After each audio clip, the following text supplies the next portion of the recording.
Abala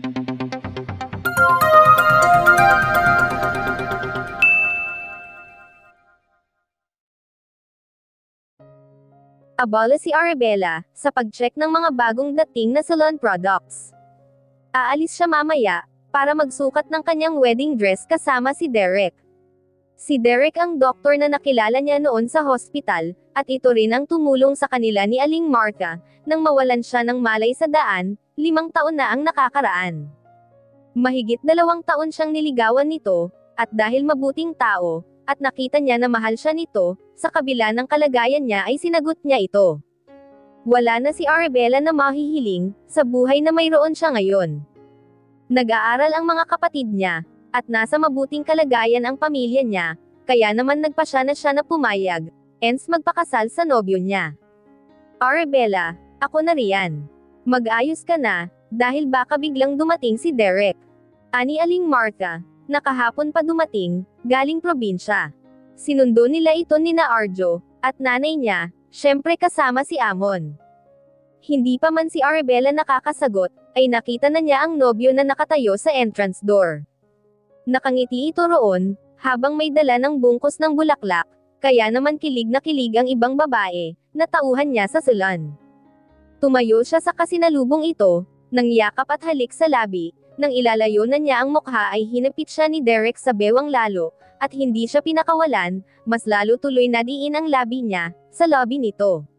Mahina niya itong hinampas sa dibdib, nang maputol ang halikan nila. Love, ha, parang hindi tayo nagkita nung isang araw ah. Namumula ang pisngi niya. Nakakahiya dahil nakatingin na sa kanila ang iba. Tinuwanan lang siya ni Derek. Inakit kasi ako ng lobby mo, love. Kaya hindi ako nakapagpigil. Mahina nitong pinisil ang pisngi niya. I love you. Ngumuso si Arabella, habang nakatingin sa bulaklak na naipit sa gitna nila, nang halikan siya nito. I love you too, love. Sagot niya, habang nakatingin pa rin sa bulaklak. Naipit na tuloy, kasi naman itong nobyo niya, Natigilan si Arabella, nang makaramdam ng pagkailang. Kaya nilibot niya ng tingin, ang paligid ng salon. Pero wala naman siyang nakita, na nakatingin sa kanya, pero bakit ganoon ang pakiramdam niya? Bakit parang napapaso siya, sa tingin ng kung sino? O baka naman guni-guni lang niya iyon? Pasakay na sila ng kotse ni Derek, nang mapatingin siya sa lalaking nasa kabilang side ng kalsada, malaking lalaki ito, at matangkad. Hindi niya makita ang mukha nito, dahil naka-hoodie jacket ito ng itim, at nakamask. Hindi ni Arabella maaninag, nang maayos ang mukha nito, pero bakit pakiramdam niya, ay sa kanya ito nakatingin. Pinilig niya ang ulo, at sumakay na sa kotse ng nobyo. Pinigilan ni Arabella ang sarili, na huwag tumingin muli sa lalaki, at tinuon na lang ang mata sa nobyo, na nagkakabit ng seatbelt niya. Hinawakan niya ang mukha ni Derek. Love, may eyebag ka pa. Mukhang pagod at puyat ka. Dapat nagpahinga ka na lang. Pwede naman ako samahan ni nanay, at Aling Martha. Kaya hindi sila nagkita kahapon, dahil may sinagawang operation ang nobyo niya, na tumagal ng 8 hours.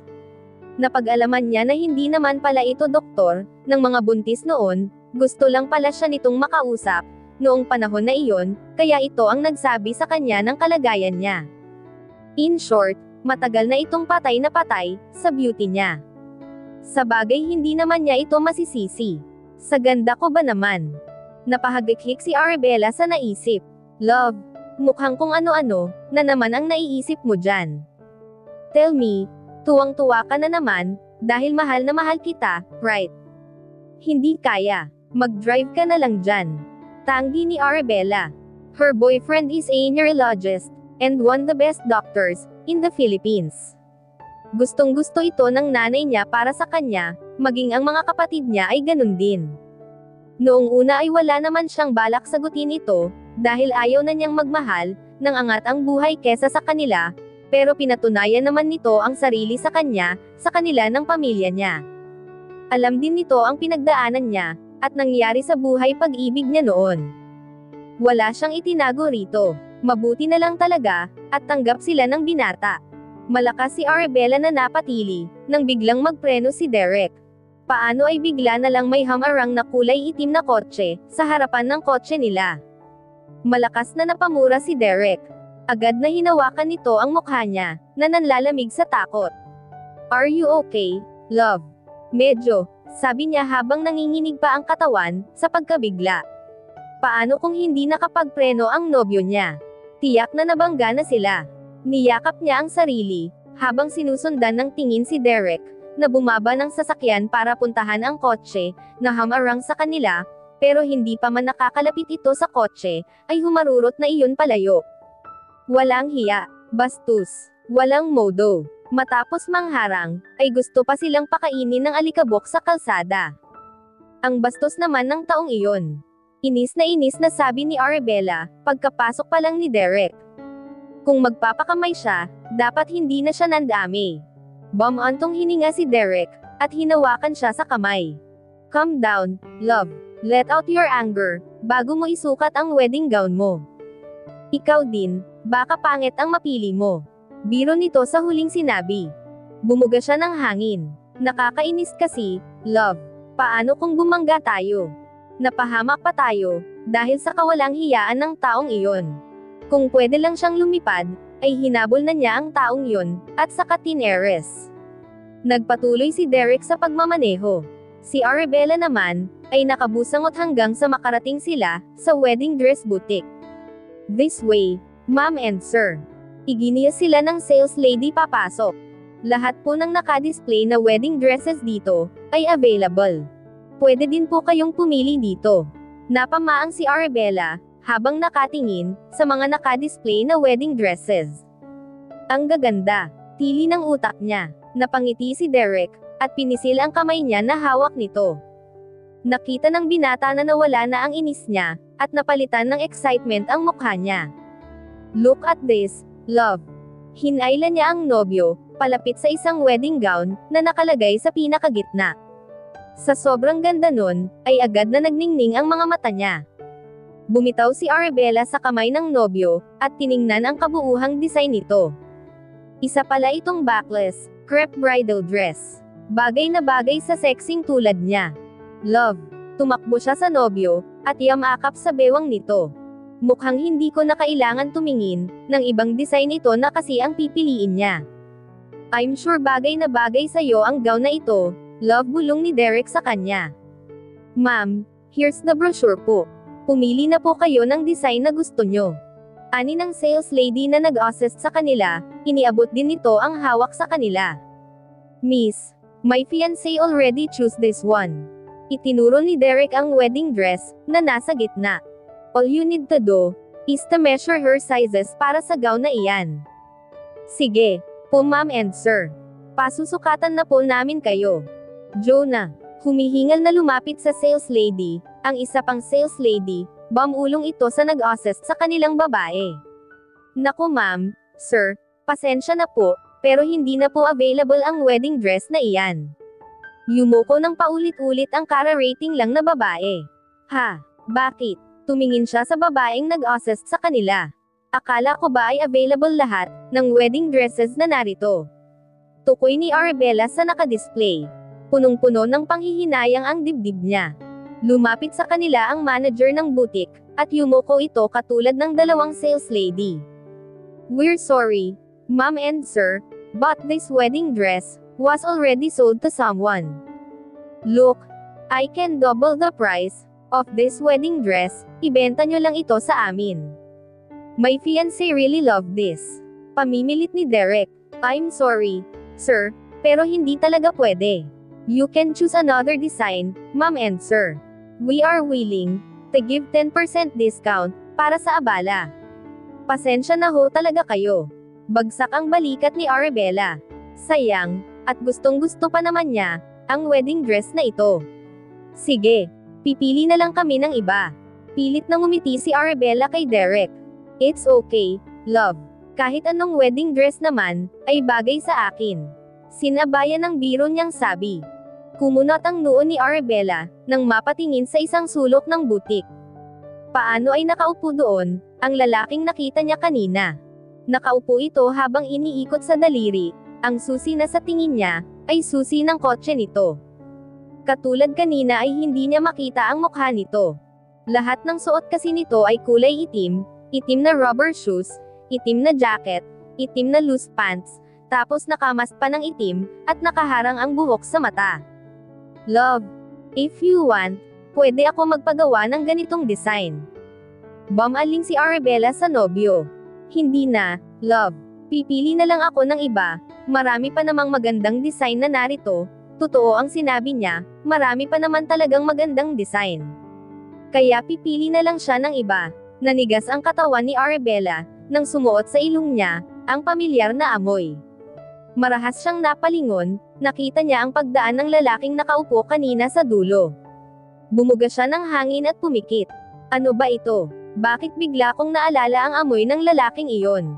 Matapos pumili ng ibang design ng wedding dress, ay pumili naman sila ng wedding ring.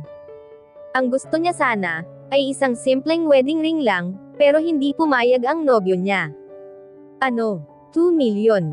Nanlalaki ang mata, at butas ng ilong na tanong ni Arabella. Singsing lang, pero kasing presyo na ng isang bahay, at lupa ito. Love, ayoko niyan.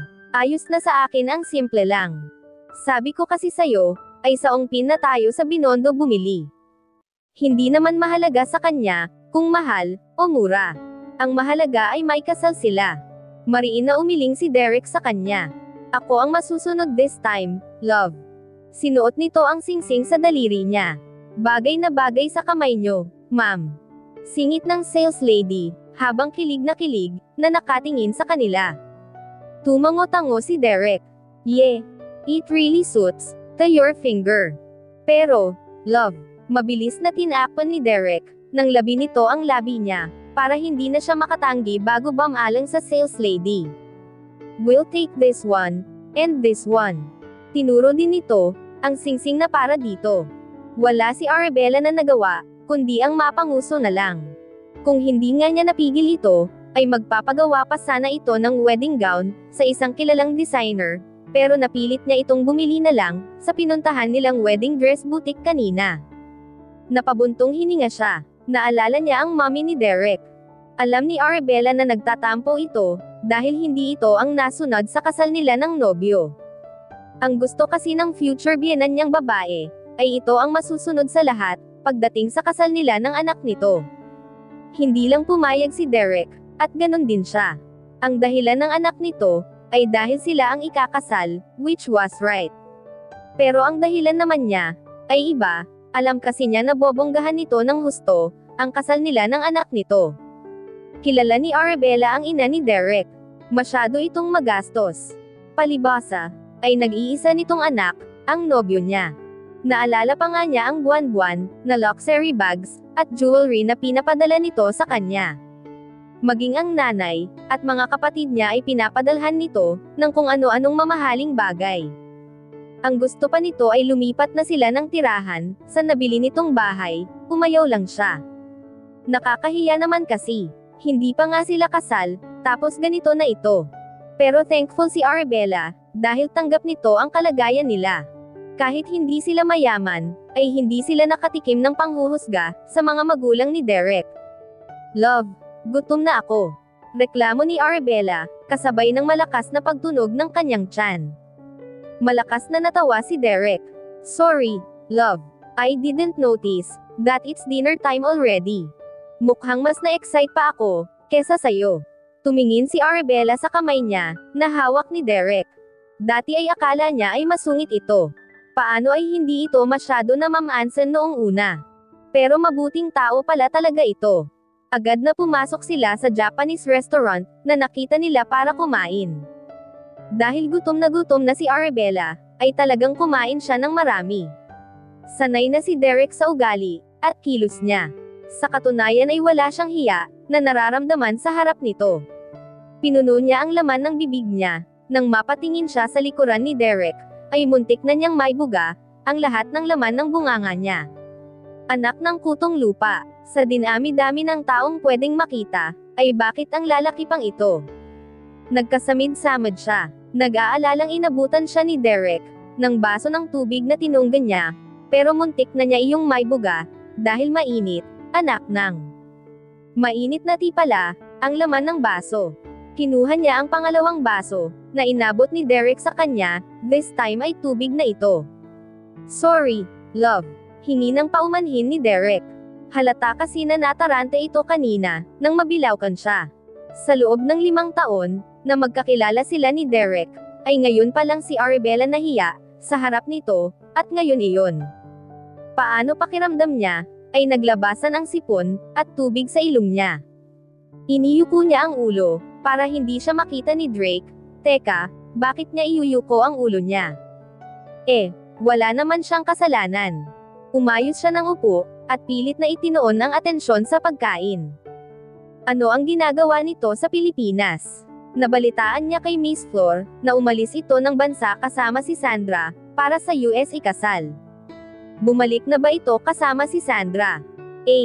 Mahina niyang daing, nang makagat niya ang dila niya, nang makita na nakatingin na si Drake sa kanya. Mabilis na iniyuko ni Arabella, nang tuluyan ang ulo, at halos pumasok pa siya sa ilalim ng mesa. Hindi niya alam kung tama ba ang ginagawa niya, at bakit kailangan niya pang magtago.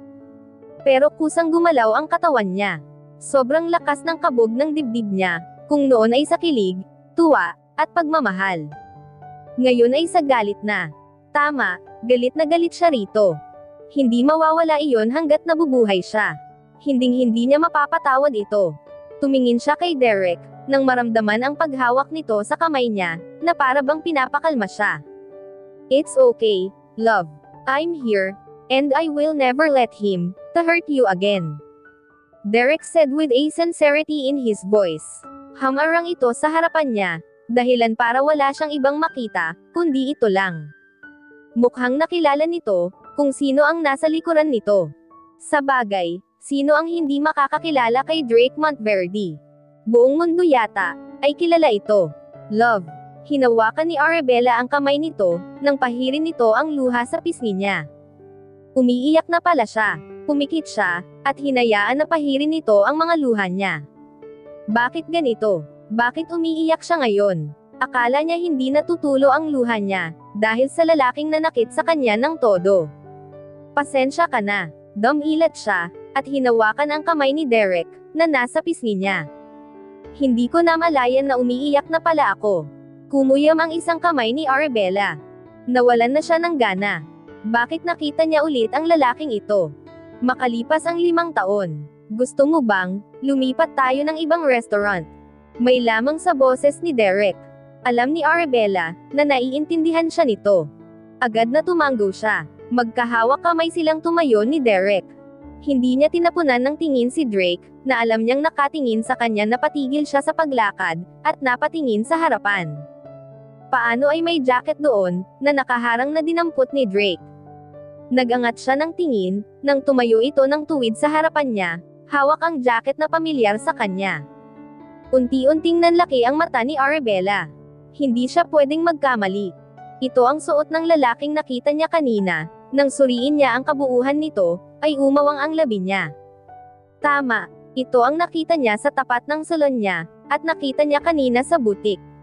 Nakaramdam si Arabella ng takot. Nakakatakot ang aura ni Drake ngayon. Hinila niya ang kamay ni Derek, at nagmamadaling umalis. Hindi niya alam kung bakit, siya pa itong natatakot kay Drake, wala naman siyang kasalanan. Wala, dahil ito naman ang may kasalanan sa kanya. Imposible. Leon ang pilit na sinasaksak ni Arabella, sa isip niya. Ano naman ang gagawin ng lalaking iyon, sa tapat ng salon niya? Magpapaayos ng ugali, ng buhok. Umiling-iling siya, nagkataon lang yon, sigurado siya. Naalala niya ang mukha nito. 5 taon na ang lumipas, pero wala itong pagbabago, sobrang gwapo pa rin. Malakas niyang kinutusan ang sarili, napatingin tuloy sa kanya ang mga customers ng salon. Akala siguro ay nababaliw na siya, dahil kanina pa niya kausap ang sarili niya.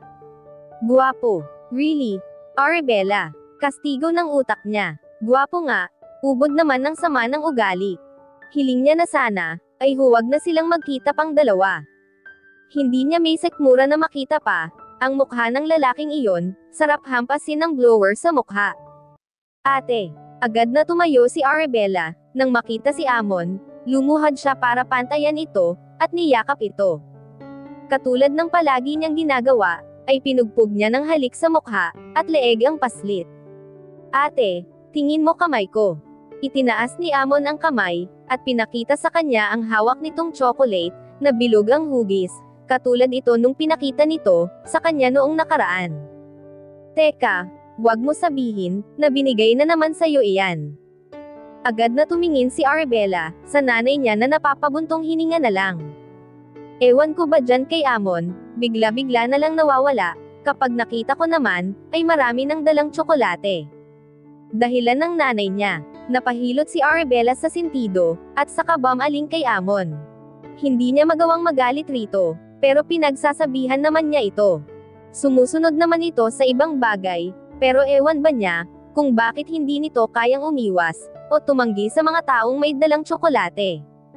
Amon, tiningnan niya ng seryoso ito.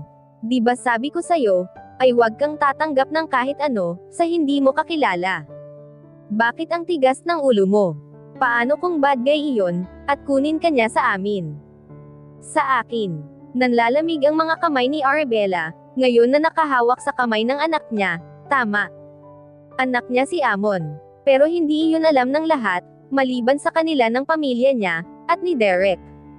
Natatakot kasi siya, na baka bumalik si Drake, at saktan siya sa pamamagitan ng anak niya. Paano kapag nalaman nito, na buhay ang anak niya, at kunin ito sa kanya? Paano kung pati ang bata, ay idamay nito sa galit sa pamilya niya? Hindi niya kayang pati ang anak niya, ay masaktan ng dahil doon. Kaya nga pinag-isipan niyang mabuti ang ginawa niya.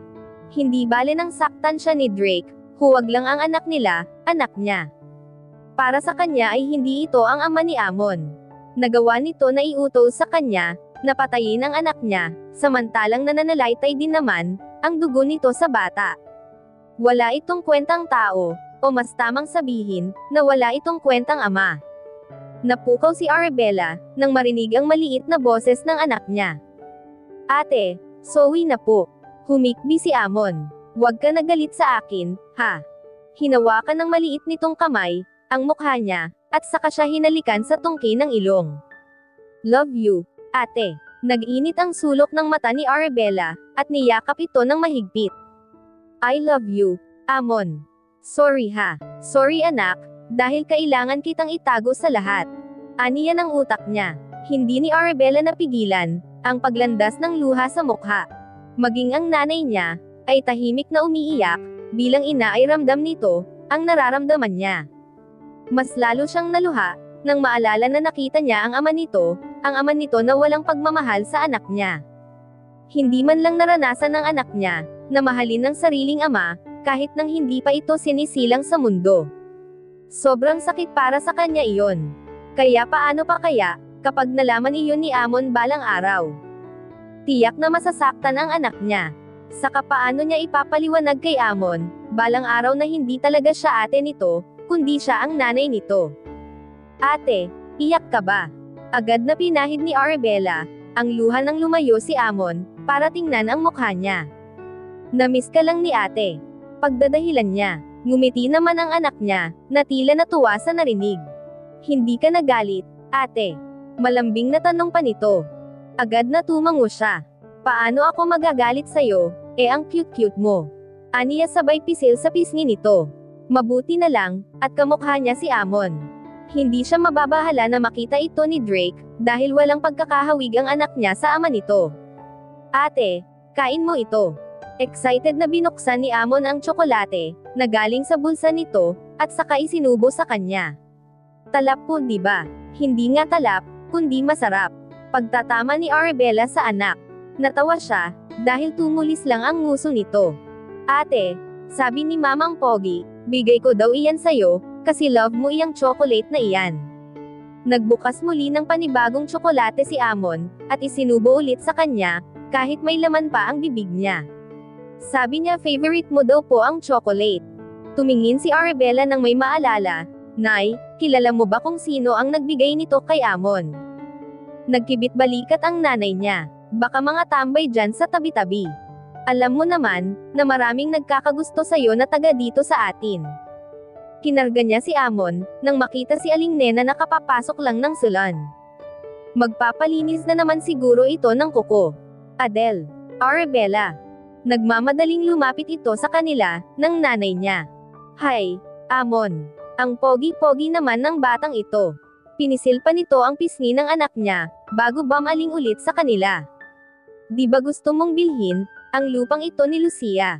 Di po ba nabenta na? Tanong ni Arabella. Tumanggo si Aling Nena. Oo nga, nabenta na. Pero iyong nakabili, mukhang balak itong ibenta ulit. Lumungkot bigla ang mukha ng matanda, kaya nakaramdam si Arabella ng kaba. Pero iyong mga lupa natin, na kinatitirikan ng mga bahay natin, ay nabili na din. Balita ko ay palalayasin daw tayong lahat. Hindi makapaniwalang react ni Arabella. Di ba i-award na iyon, at ibibigay sa atin na walang mga sariling bahay. Iyon ang sinabi dati sa kanila ng kanilang mayor, kaya imposible naman ang sinasabi ni Aling Nena ngayon. Bumantong hininga si Aling Nena, iyan nga ang pangako ng mayor natin. Pero mukhang napako na ang pangako niya, at nasilaw na sa pera. Pero, Nena, kanino mo naman nalaman ang balitang iyan? Baka hindi totoo. Ani ng nanay niya. Nako, Adele, sana nga ay hindi totoo, ang kaso lang ay totoo talaga. Lumingon-lingon si Aling Nena, at mahinang bumalong, na sapat lang para marinig nilang dalawa. Galing mismo sa secretary ni Mayor ang balita. Milyon-milyon daw ang binigay kay Mayor, para lang makuha ang lupang, matagal na nating tinitirhan. Pareho silang nanghina ng nanay niya. Ito namang lupa ni Lucia, baka ibenta daw sa may-ari ng salon dito, kung makikiusap daw ang may-ari. Di ba ikaw lang naman ang may salon dito? Kaya sinasabi ko ito sa'yo. Dagdag pa ni Aling Nena. Bakit naman sabay-sabay pang, nangyayari ito sa kanila? May ipon siya, para sa pag-aaral ng mga kapatid niya, at hindi niya pwedeng galawin iyon, para bumili, o tumira sa mga apartment, dahil nakalaan na talaga iyon, sa pag-aaral ng mga kapatid niya. Ilang buwan pa ang kasal nila ni Derek. Hindi naman niya gusto, na magpabigat dito, at ng pamilya niya. Saka hindi rin iyon gusto ng nanay niya. Alam ni Arabella na tatanggi ito. Inopen na niya sa nanay niya noon, na gusto niya itong tumira, kasama ang mga kapatid niya, sa magiging bahay nila ni Derek, pero mariin na pagtanggi ang ginawa ng nanay niya. Saka mahalaga sa kanila ang lugar na ito, dahil dito sila nagsilaking lahat. Arabella. Alanganin na tumingin si Aling Nena sa kanya. Parang may gusto itong sabihin, pero nahihiya lang. Makikiusap sana kami sayo. Alam kong nakakahiya pero, ikaw lang kasi ang sa tingin namin, na makakatulong sa mga taga dito. Anong tulong naman ang magagawa ko? Tanong ni Arabella. At dito na po nagtatapos, ang 18 kabanata ng ating kwento, at sanay muli niyo po akong samahan, sa mga susunod pang kabanata.